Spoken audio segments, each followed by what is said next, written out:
Je veux faire médecine et j'ai suivi une prépa pour mettre toutes les chances de mon côté et je vous emmène avec moi pour la dernière journée. Bon, je vous passe l'étape du réveil trop matinal pour moi et du petit-déj sur le pouce.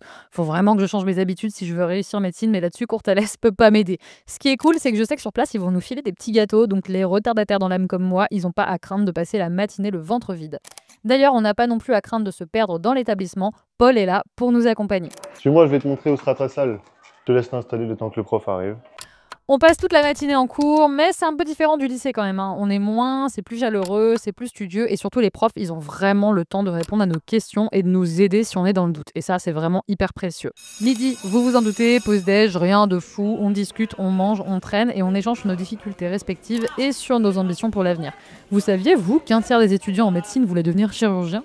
L'après-midi, on passe aux choses sérieuses. Examen blanc, histoire de pas avoir la pression le jour J. C'est cool parce qu'on applique tout ce qu'on a appris et on se prépare sur des bases proposées par des professeurs agrégés et des élèves qui ont eux-mêmes été admis en médecine. En vrai, c'est rassurant et ça met dans le bain. À la fin de la journée, nos référents ont organisé une remise des prix pour récompenser les élèves. C'est hyper motivant et en plus, c'est cool d'avoir un peu de reconnaissance quand même pour nos efforts.